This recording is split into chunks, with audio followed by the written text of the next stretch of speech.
In the heart of Nigeria's vibrant city, Lagos, there lived a wealthy middle-aged man named Chief Oladio. A man of great influence, his wealth was known to stretch far beyond the city limits, filling the lives of many with hope and prosperity. But for Chief Oladio, nothing brought him more joy than his only daughter, Amora.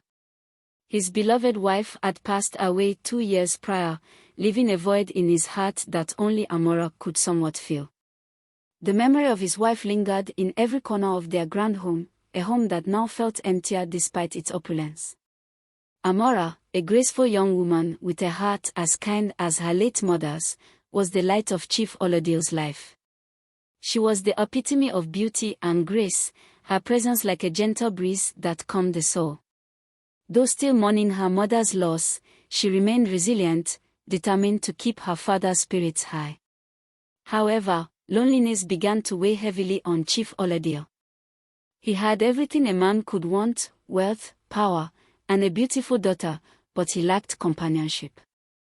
Thus, when he crossed paths with Madam Nkechi, a well-to-do widow with 2 daughters, he saw a chance to rebuild his life. Madam Nkechi was charming, and her daughters, Adana and Chidinma, were outwardly polite. The decision to remarry came quickly, and soon after, Madam Nkechi and her daughters moved into the grand house. Unbeknownst to Chief Oladio, this marriage would set the stage for a tale of heartbreak, resilience, and ultimately, redemption. As Madam Nkechi and her daughters settled into Chief Oladio's mansion, the initial days were filled with hope. Amora, though still cautious, tried her best to welcome her new family members with open arms. She went out of her way to make Adana and Chidinma feel comfortable, sharing her space and even her most cherished possessions. The trio of young women spent time together, exploring the city's vibrant markets and attending high society events. To the outside world, they appeared as a perfect, harmonious family. Chief Oladio, pleased with how his daughter was adjusting, felt his decision to remarry was the right one. He believed that with Madam Nkechi by his side, he could finally focus on expanding his business empire without worrying about Amora's well-being. Nkechi, for her part, played the role of a doting wife, showering Chief Oladio with affection and attentiveness. But beneath the surface of this newfound family unity, cracks were beginning to form. Adana and Chidinma, though always polite in front of their stepfather, harbored envy towards Amora. They resented her position as the sole heir to Chief Oladio's vast fortune. Their mother, Madam Nkechi, noticed their discontent and began to devise a plan that would secure a better future for her own daughters, even if it meant pushing Amora aside. With Chief Oladio often away on business, the bond between the women grew strained. Slowly but surely, the once warm atmosphere in the mansion turned cold. Amora, sensing the shift, felt increasingly isolated in her own home. One morning, Chief Oladio received an urgent message that required his immediate attention overseas. A significant business deal that could further elevate his wealth and influence was at stake. He called his family together to announce his impending departure. The trip, he explained, would take several weeks, possibly months. He reassured Amora that Madam Nkechi would care for her in his absence and that he would return soon with good news. Amora felt an unease she couldn't quite explain. Though she trusted her father, the idea of being left alone with her stepmother and stepsisters for an extended period filled her with dread. But Chief Oladio, blinded by his trust in Nkechi and his desire to secure his legacy, dismissed Amora's concerns as mere anxiety. Before leaving, Chief Oladio handed over control of his business affairs to Madam Nkechi, confident in her ability to manage everything in his absence. He also entrusted her with the care of his beloved daughter, giving her his blessings to make any decisions necessary for the household. With a heavy heart, Amora bid her father farewell, watching as his car disappeared into the distance. Little did she know that this would be the last time she would see him for many years. The moment Chief Oladio left, the atmosphere in the mansion shifted dramatically. Madam Nkechi's warm demeanor quickly faded, replaced by a cold, calculating aura. She wasted no time in asserting her authority over the household. The once grand home, filled with laughter and light, now felt like a prison to Amora. Adana and Chidinma, no longer needing to feign kindness, revealed their true colors. They began to treat Amora with disdain, mocking her and taking every opportunity to make her life difficult. They refused to share their space with her, relegating Amora to the smallest, most isolated room in the mansion. They took possession of her belongings, claiming them as their own. Amora tried to remain strong, but the constant mistreatment began to take its toll. She often found herself in the small room, crying silently, missing her father and the warmth of their once happy home. But despite the growing despair, Amora held on to the hope that her father would return soon and set things right. Madame Kechi, however, had other plans. She began to take control of Chief Oladile's business, gradually siphoning off funds and transferring valuable assets into her name. With every passing day, she tightened her grip on the wealth that rightfully belonged to Amora, determined to leave nothing behind for her stepdaughter. Weeks turned into months, and there was still no word from Chief Oladile. Amora, desperate to hear from her father, wrote countless letters, pouring out her heart and detailing the hardships she was facing. But every letter she sent seemed to disappear into a void. Unbeknownst to her, Madame Nkechi had intercepted them all, ensuring that Chief Oladile would never know what was happening in his absence. Amora's spirit began to wane as the isolation deepened. The hope she had clung to so fiercely was slipping away, replaced by a growing sense of abandonment. She felt trapped in a life that no longer felt like her own, surrounded by people who wished her ill. One day, while searching through the house for a memento of her father, Amora stumbled upon a hidden compartment in his study. Inside, she found a bundle of old letters, each one filled with words of love and wisdom from her late mother. Reading them brought her comfort, reminding her of the strength her mother had once shown in the face of adversity. Inspired by her mother's words, Amora resolved to endure, holding on to the belief that better days would come. One evening, while Amora was taking a rare walk outside the mansion's confines, she met an elderly woman by the name of Mama Odiola.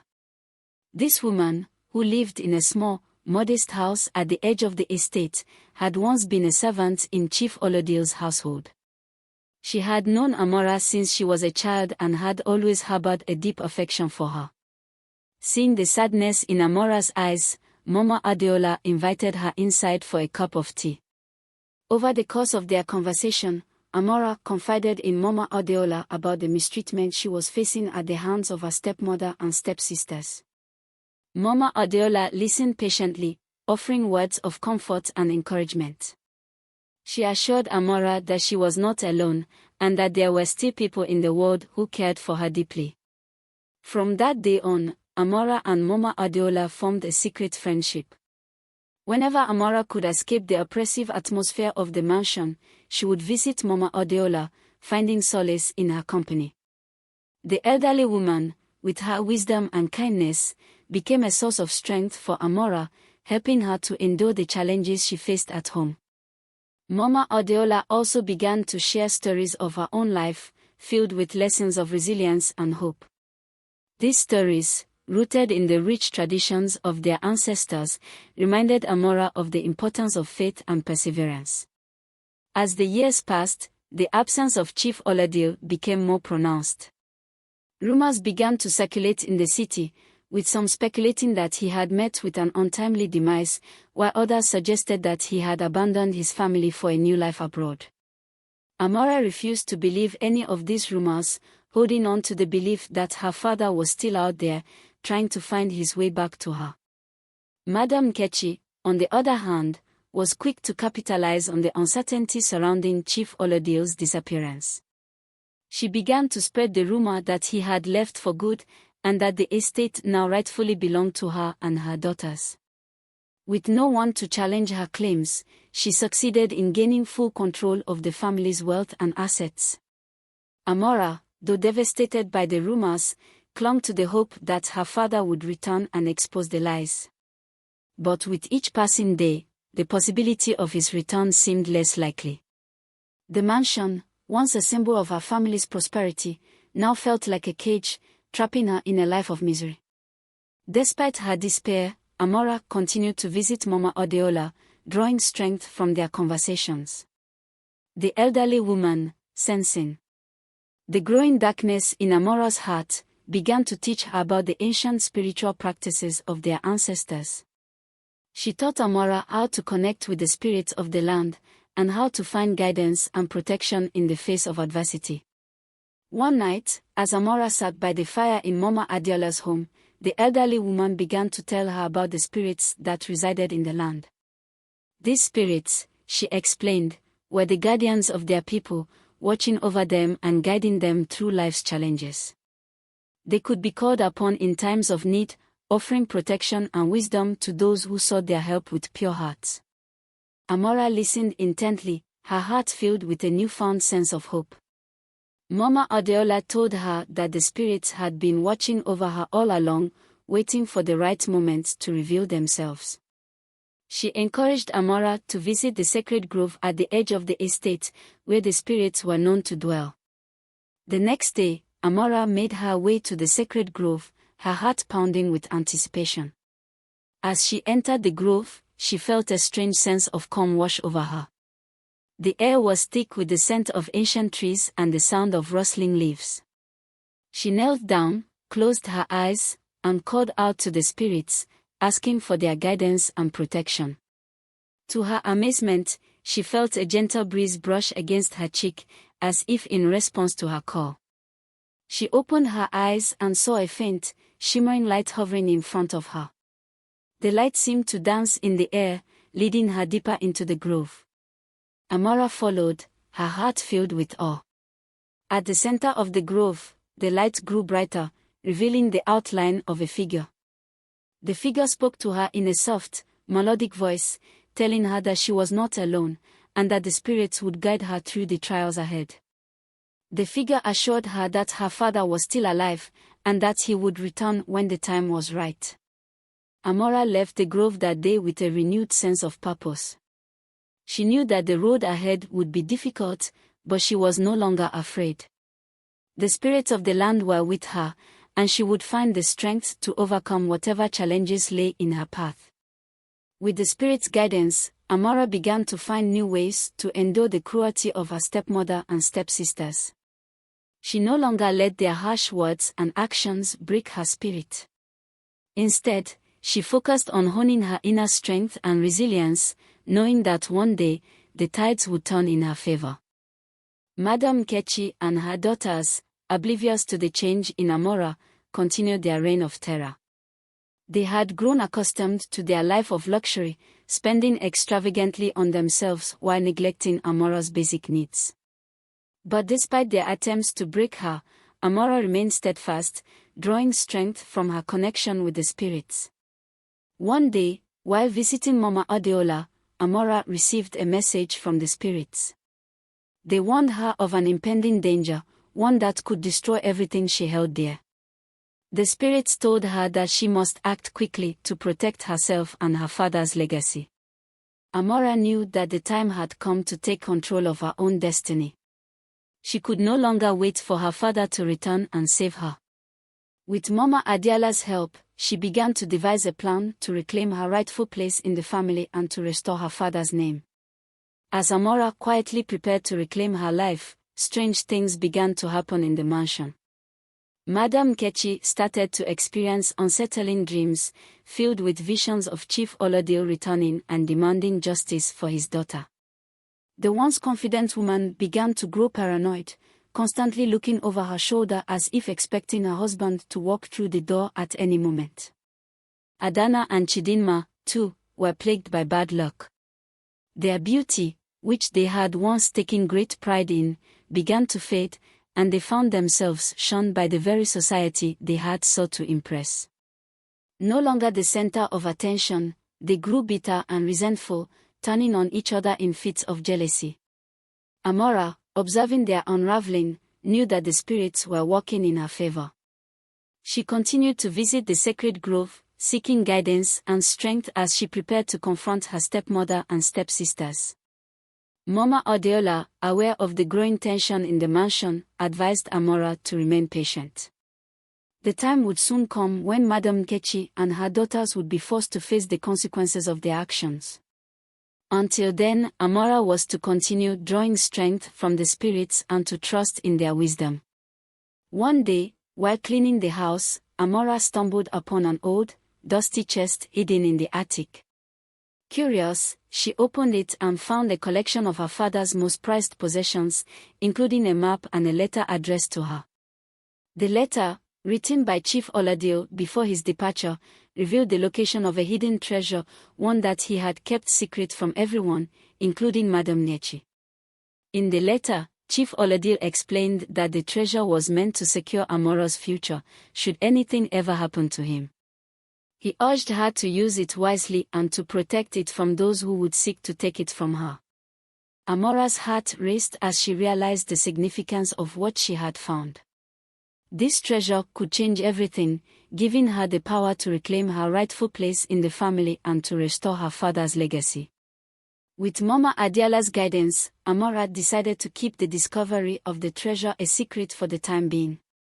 She knew that if Madam Nkechi or her daughters learned of it, they would stop at nothing to take it from her. Instead, she began to formulate a plan to use the treasure to her advantage when the time was right. As Amora quietly prepared for the day she would reveal the treasure, tension continued to build in the mansion. Madam Nkechi, increasingly paranoid, began to grow suspicious of Amora's newfound resilience. She sensed that something was amiss, but could not quite put her finger on it. In an attempt to regain control, Madam Nkechi intensified her efforts to break Amora's spirit. She restricted Amora's movements, cutting off her access to the outside world and forbidding her from leaving the mansion.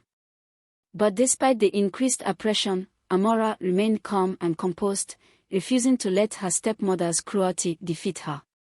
Adana and Chidinma, meanwhile, grew more desperate as their misfortunes mounted. They had once been the darlings of Lagos society, but now found themselves increasingly isolated and ostracized. They blamed Amora for their misfortunes, convinced that she was somehow responsible for their downfall. The storm that had been brewing for so long was finally about to break.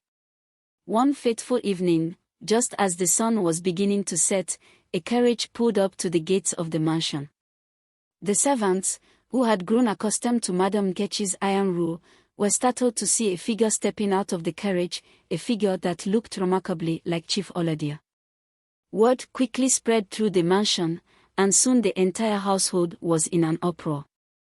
Madam Nkechi, her heart pounding with fear, rushed to the entrance, followed closely by Adana and Chidinma. They could hardly believe their eyes when they saw Chief Oladio standing before them, alive and well. Chief Oladio, though visibly older and wearier than when he had left, was very much alive. He had spent years overseas, caught in a series of unfortunate events that had kept him from returning to his family. But through it all, he had never given up on the hope of reuniting with his daughter. As he stepped into the mansion, his eyes scanned the room, searching for the one person he had longed to see, Amora. When Chief Oladio finally saw Amora, standing in the corner of the room with tears in her eyes, his heart swelled with emotion. He rushed to her, pulling her into a tight embrace. Amora, overwhelmed with relief and joy, could hardly believe that her father had finally returned. Madam Nkechi and her daughters, meanwhile, stood frozen in place, unsure of what to do. They had never expected Chief Oladio to return, and now that he had, they were terrified of what would happen next. Chief Oladio, sensing the tension in the room, turned to Madam Nkechi and her daughters with a stern expression. He demanded to know what had happened in his absence, and why Amora looked so pale and worn. Before Madam Nkechi could respond, Amora stepped forward and told her father everything, about the mistreatment she had endured, the letters that had never reached him, and the treasure that she had found. She explained how Madam Nkechi had taken control of the family's wealth, leaving her with nothing. Chief Oladil listened in silence, his expression growing darker with each passing moment. When Amora finished speaking, he turned to Madam Kechi with fury in his eyes. Chief Oladil's voice was calm but filled with an unmistakable edge as he confronted Madam Kechi. He demanded to know the truth, why she had taken advantage of his absence, why she had mistreated his daughter, and what had become of the wealth he had entrusted to her. Madam Kechi, now cornered, attempted to defend herself, claiming that she had done everything in her power to protect the family in his absence. But her words rang hollow. And it was clear that she was lying. Adana and Chidinma, seeing the situation unraveling, tried to distance themselves from their mother's actions. They claimed that they had been unaware of the true extent of Madam Kechi's schemes, and that they had never intended to harm Amora. But Chief Oladil was not swayed by their pleas. He knew that they had all played a part in the suffering his daughter had endured, and he was determined to see justice done. With a heavy heart, Chief Oladil made his decision. He ordered Madam Kechi and her daughters to leave the mansion immediately, taking only what they had brought with them. He would no longer tolerate their presence in his home, and he made it clear that they were no longer welcome in his life. Madam Kechi, realizing that she had lost everything, begged for forgiveness, but Chief Oladil remained resolute. He had seen the pain they had caused Amora, and he knew that they could not be trusted. As Madam Kechi and her daughters gathered their belongings and left the mansion, Amora felt a sense of relief wash over her. The dark cloud that had hung over her life for so long was finally beginning to lift. With Madam Kechi and her daughters gone, Chief Oladil set about restoring his home and business. He reassumed control of his affairs, ensuring that Amora's future was secure. He also took steps to rebuild the relationships that had been strained during his absence, reaching out to old friends and business partners. Amora, now free from the oppression of her stepmother and stepsisters, began to blossom. She took on a more active role in her father's business, learning the ins and outs of the trade and proving herself to be a capable and intelligent young woman. The mansion, once a place of darkness and despair, was filled with light and laughter once again. Chief Oladil and Amora worked together to create a home that was warm and welcoming, a place where they could both heal and grow. As the days passed, Amora found herself rediscovering the joy that had once filled her life. She reconnected with old friends and made new ones, surrounding herself with people who genuinely cared for her well-being. The burden of the past began to lift, replaced by a sense of hope and possibility. Chief Oladil, seeing his daughter's happiness, felt a deep sense of satisfaction. He had endured many hardships, but knowing that Amora was safe and thriving made it all worthwhile. He vowed never to leave her side again, and together, they began to plan for the future. Though the darkness of the past had been lifted, the scars remained. Amora knew that healing would take time, but she was determined to move forward. With her father's support, she began to explore new opportunities, both in business and in her personal life. Mama Adeola continued to play an important role in Amora's life, offering her wisdom and guidance as she navigated the challenges of her new reality. The bond between the two women grew stronger, and Amora knew that she could always rely on Mama Adeola for support. Chief Oladil, too, found comfort in the presence of Mama Adeola. He often visited her to express his gratitude for the kindness she had shown his daughter in his absence. The three of them became like a family, united by their shared experiences and their determination to build a better future.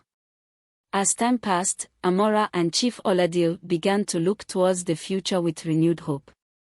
They decided to expand their business, investing in new ventures that would benefit not only their family but also the community around them. They focused on projects that would create jobs and opportunities for the people of Lagos, using their wealth and influence for the greater good.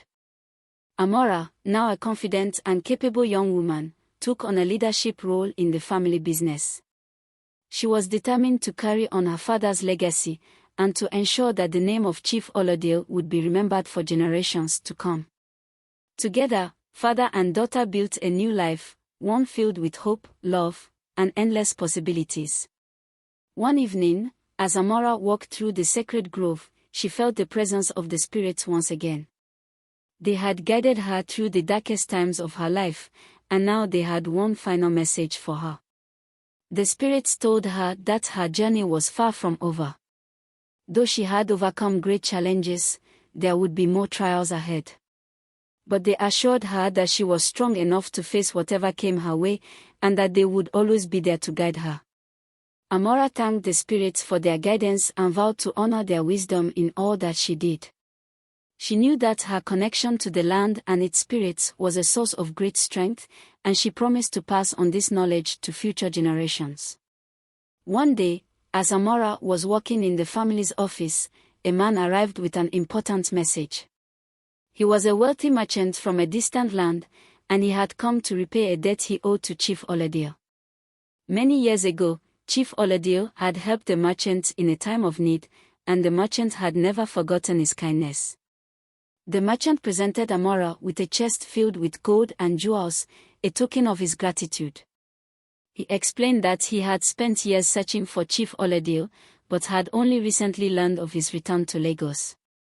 Amora was moved by the merchant's generosity and accepted the gift on behalf of her father.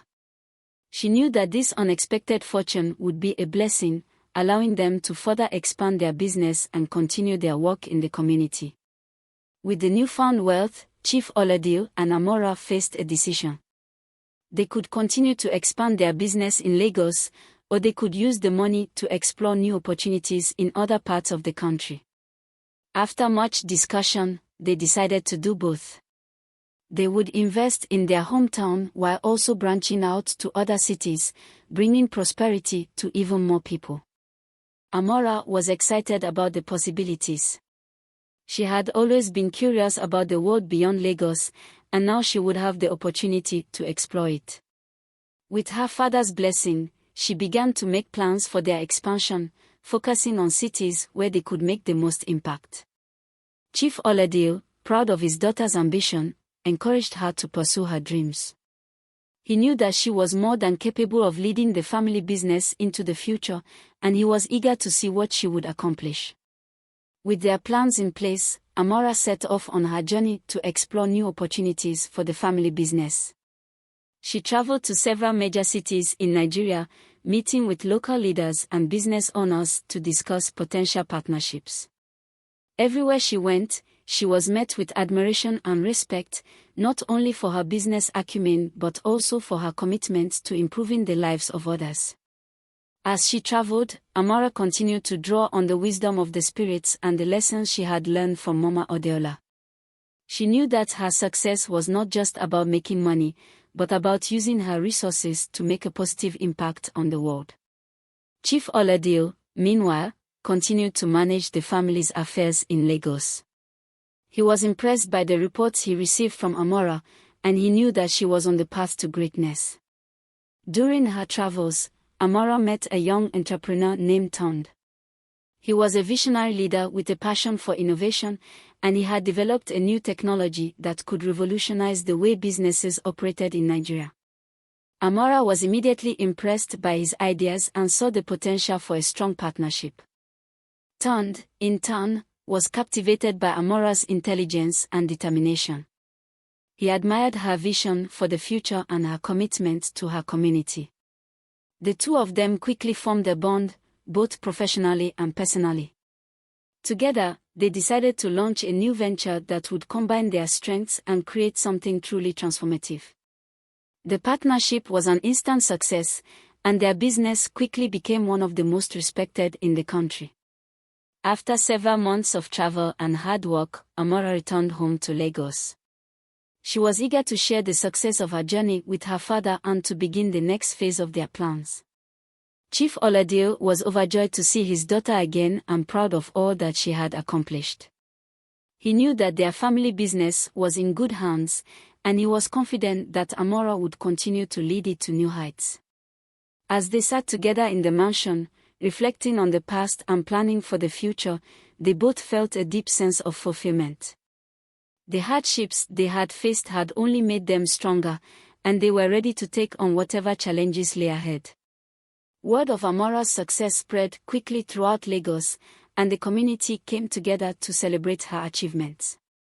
A grand celebration was held in her honor, with people from all walks of life coming to express their gratitude and admiration.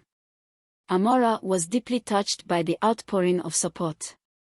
She knew that her success was not just her own, but a reflection of the strength and resilience of her community. She vowed to continue working for the betterment of her people and to use her resources to uplift those in need. The celebration was a joyful occasion, filled with music, dancing, and laughter. As the night drew to a close, Amora felt a deep sense of belonging and purpose. She knew that she was exactly where she was meant to be. As the years passed, Amora and Chief Oladio continued to build their legacy. Their business grew, bringing prosperity to countless families and helping to transform Lagos into a thriving hub of commerce and culture. Amora, now a respected leader in her own right, became a mentor to young women and men, encouraging them to pursue their dreams and to never give up in the face of adversity. She shared the wisdom she had gained from her experiences, teaching them the importance of resilience, compassion, and community. Chief Oladio, though growing older, remained a guiding force in Amora's life. He watched with pride as his daughter carried on his legacy, knowing that she would continue to make a positive impact on the world long after he was gone. One evening, as Amora walked through the sacred grove, she felt the presence of the spirits once again. They had guided her through the most challenging times of her life, and now they had one final message for her. The spirits told her that she had fulfilled her destiny, but her journey was far from over. They urged her to continue using her gifts to help others and to stay true to the values she held dear. They reminded her that she was never alone, and that they would always be there to guide her. Amora thanked the spirits for their guidance and promised to honor their message. She knew that her journey was just beginning and that there was still much work to be done. With a heart full of gratitude and determination, Amora returned to the mansion, ready to embrace whatever the future held. As the sun rose over Lagos, casting a warm glow over the city, Amora stood on the balcony of the mansion, gazing out at the horizon. She felt a deep sense of peace and fulfillment, knowing that she had overcome the challenges of her past and had built a future filled with hope and possibility. Chief Oladio joined her on the balcony, and together they watched as the city came to life. They knew that there would be more challenges ahead, but they were ready to face them together, guided by the wisdom of the spirits and the strength of their bond. As the new day began, Amora felt a sense of excitement and anticipation. She knew that her journey was far from over, and she was eager to see where it would take her next. With a heart full of hope and a spirit unbroken, Amora stepped into the new dawn, ready to embrace the future and all the possibilities it held.